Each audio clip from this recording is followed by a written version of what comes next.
So that we finished removing the top trim and the rest of the top from my 1975 Lincoln Continental. Let's kind of take a look at the rust, grind it, sandblast, do all that kind of stuff, treat it, and get that taken care of so we can proceed to do some of the other body work.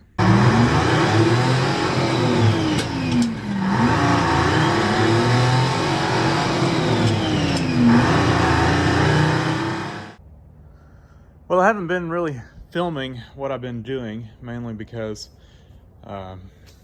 body work is kind of my weak point, I guess. And so I just haven't been filming, and I've been picking away at it a little at a time. This has just been really busy with work, so it's just doing a little bit at a time when I can over the past couple weeks, so it doesn't make for good videos.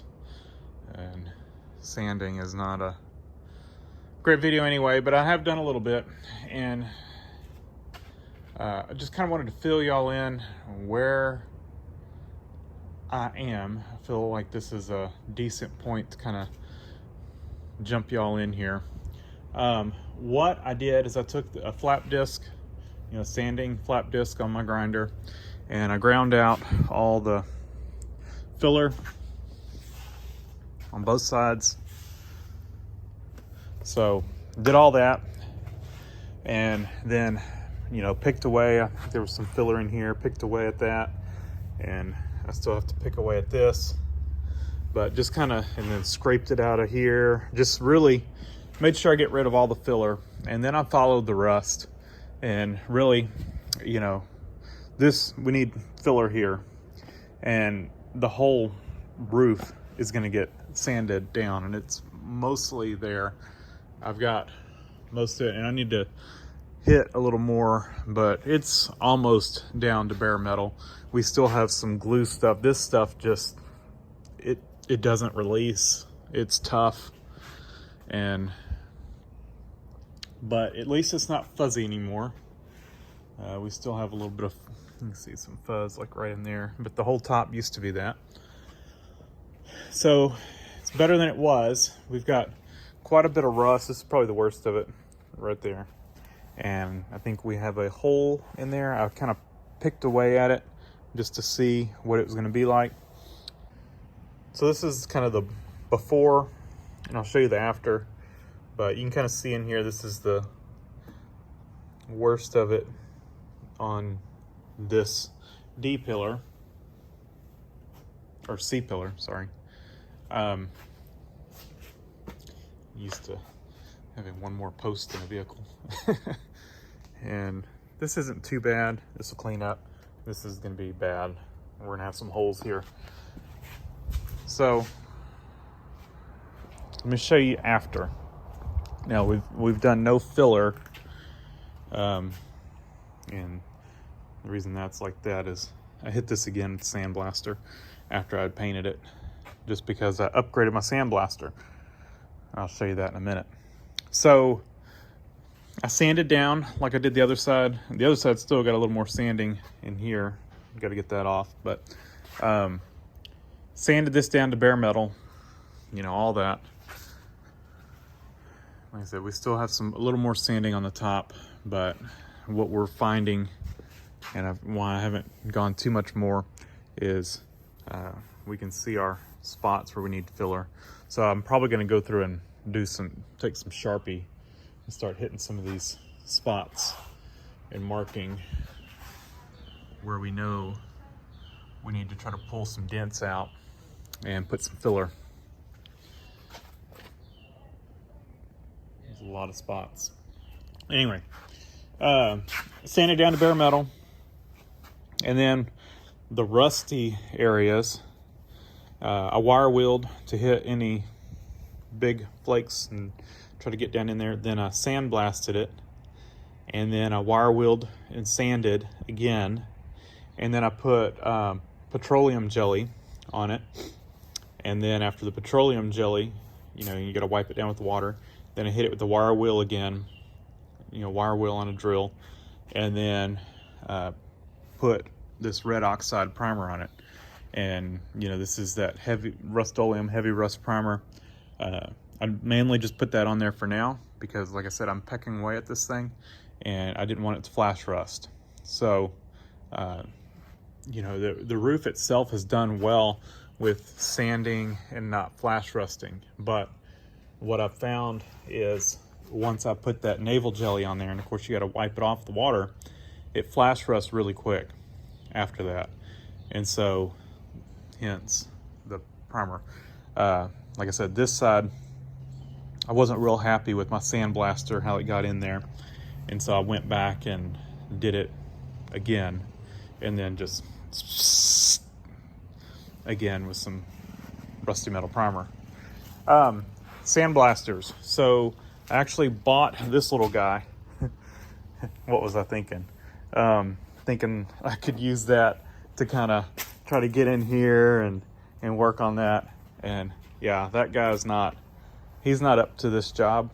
And so I've had this guy for like 20 years, and he was up to the job, kind of, but not really. And so for 40 bucks on Marketplace, I got this guy, and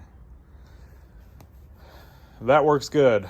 So that's what I went back, you know, this is the panel I did first, and I did it with started with that, quickly upgraded to that, and then finished it off.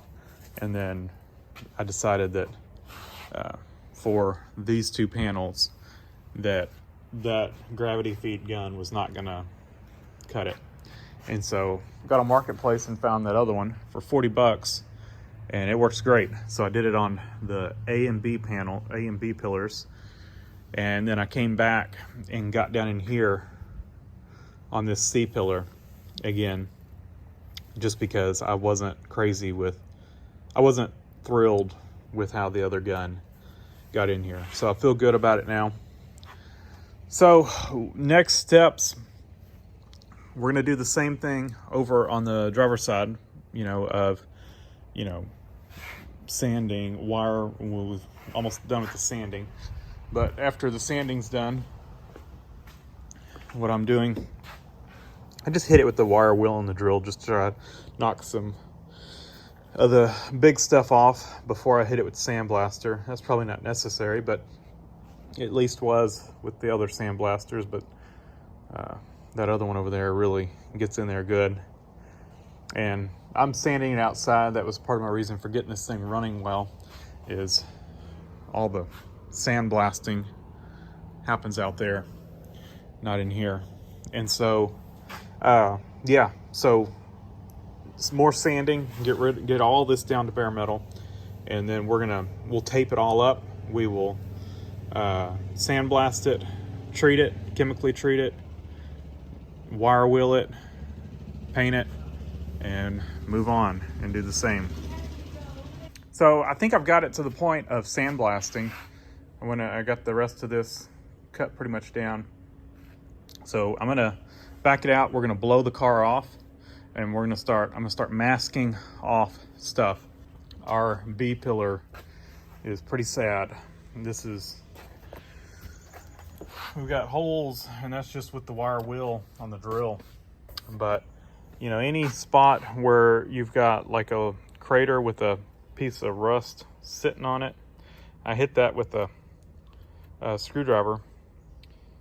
Kind of like this. This one's still got a little bit there, but it had a bigger spot on the middle, and I knocked that off because, you know, rust will get behind those, so you want to get rid of them.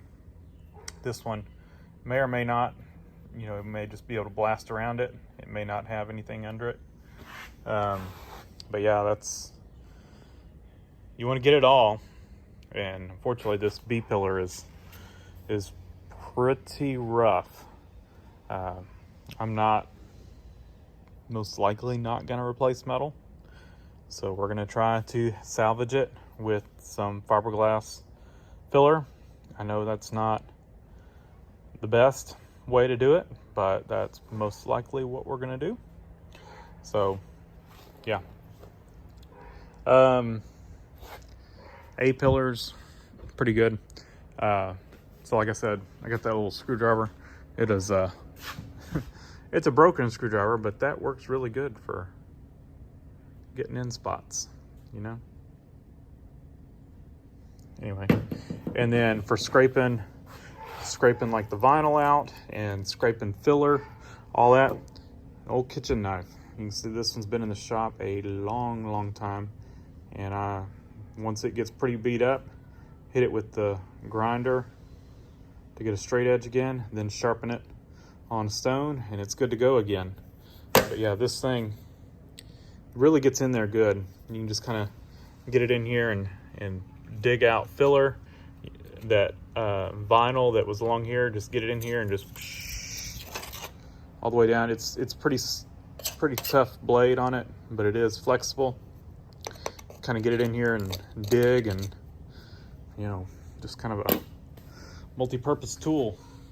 So yeah, get it in here, and I'd run it all along this seam, digging out filler out of this seam, all in here. That was pretty much all done with that little knife.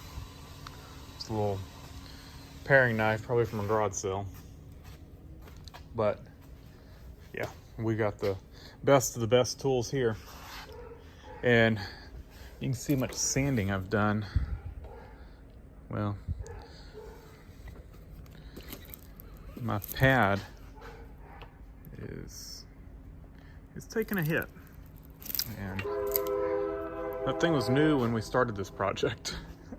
I picked it up because I figured it'd work a little better than my palm sander. And it is. It's definitely working better. But yeah, that was a brand new sander when we started this. We've been doing a lot of sanding. And a lot of it, you know, like getting in here, that's the corners. We're having to get in the work on these areas with the corners. And that's what's kind of giving the corner of the pad the tough. And then like in here, all this, you know, you gotta do it with the corner, because it's too narrow of an area to set the sander flat. So you're working the corner of the sander in here. So I mean, that's probably can get a replacement pad. It's fine for quite a while. It's just you can tell it's getting a lot of use. So yeah, like I said, I'm gonna back this thing out. I'm gonna blow it off, get the blower, and just blow everything off. We're gonna clean the glass, clean all this area, just clean everything with glass cleaner where we're gonna tape. And then we're just gonna start masking off stuff and use some drop cloths, just to kind of protect everything. And then where we're gonna be hitting heavy with the sandblaster, I've got this heavier drop cloth stuff that we'll tape that up in the windows. That's just, we're trying to keep as much sand out of the car as possible. Believe it or not, I have been taping off everything when we're sandblasting, and it is still full of sand. It's just, stuff goes everywhere, and you know, like that. So it's gonna be a lot of cleanup after we're done, but I kind of feel like since we're this far into it with the carpet, or with the back seat out, I think I'm gonna go ahead and just pull the front seats. They would be easier to clean with them out. So I think we'll pull the front seats, and then I think I'm gonna go ahead and buy some carpet. And it may not be the highest quality at this point. You know, I really would like to get the real premium, thick stuff like that. But it's, once you do that and add the backing to it, it's about twice the price as the cheaper stuff. And we're kind of on a thin budget right now, so we'll probably just buy the cheapest carpet we can get for it that matches color. And I think it'll look pretty good in here. It definitely will look better than what's in here. So that's probably gonna be what we're gonna do. Like I said, I kind of hate doing that, but also don't want to just go back and not replace the carpet. So I think that'll help with cleanup, and then we'll go ahead while we're doing all that. You know, we'll treat the floors, You know, we've definitely got some surface rust in there, so we'll take care of all that. This is definitely turning out to a bigger project than originally anticipated, but it needs it. And we're gonna, when we get done with it, we will have a painted top, new carpet, cleaned out interior, and then we'll just buff the paint, and mechanically wise, it's ready for the road. As far as I'm concerned, it's, yeah. So then we'll be ready to drive this thing, except for tires. So I'm gonna back it out, start some sandblasting, and it's not gonna be pretty right here. I can tell you that when we're done. We're gonna have some holes. Well, I just started running out of blasting media, but I was able to shake it a few times and finish up. So we got it. We had just enough. I didn't get to go very far over there. We're gonna deal with that later because we've got body work to do right there anyway. So mainly just wanted to get the A pillar done. B pillar got some holes, but ultimately it actually came out better than I thought it would. So we'll treat it and yeah, treat it and try to save it, I guess. But yeah, we came out pretty good, I think.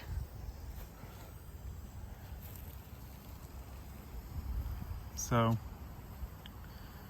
not too bad. So we'll, like I said, put the naval jelly on all the rusty spots and treat them.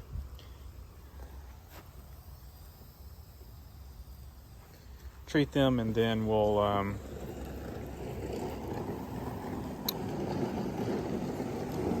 put some rusty metal primer on it. But I'm pretty happy with it.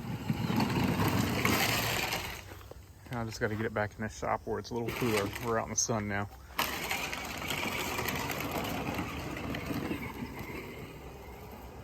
And all of our little drop cloths worked well.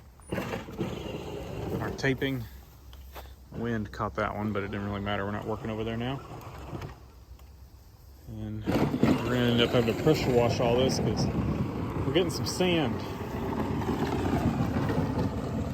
So everything's sealed up though, so I mean it's not like it's getting in places it shouldn't, but ultimately I'd rather do it while the hood's off.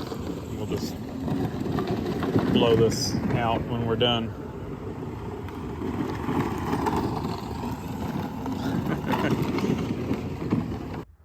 Well, the last of it is drying, and this is what I consider a milestone.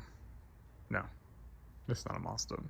It's far from it, but it is a spot where it leaves me feeling better about it because I have addressed the rust, at least initially. Now, what I mean by that is, you know, we have sanded it, we've wire wheeled it, we've sandblasted it, we've chemically treated it, we've wire wheeled it, we've done all this stuff to ensure that we have killed the rust. Now, I have sprayed it with the red oxide primer, you know, it's Rust-Oleum heavy rust primer. Initially, I was going to try to lay that down and put some filler over that, and I just don't have a good feeling about that, and been doing some reading, and I just feel like this is a lot of effort that I've gone through to risk something like that. So we're just using it as a protective coating until we get the roof done, and then we're gonna sand it all back down. I know, but we've just got a thin coat on it, so you know it should sand quickly, so we can wipe that out, you know, sand that down quickly and sand all of it down once we're ready and we've done all the body work on the roof. So that's going to do it for this video. we've got the rust treated and protected so that we can now focus on doing the body work, and that should be coming up in the next video on this. Got quite a bit of work to do there, so stay tuned for those videos. They will be coming up. So thanks for watching. Leave a comment down below, hit the like button, and subscribe for more.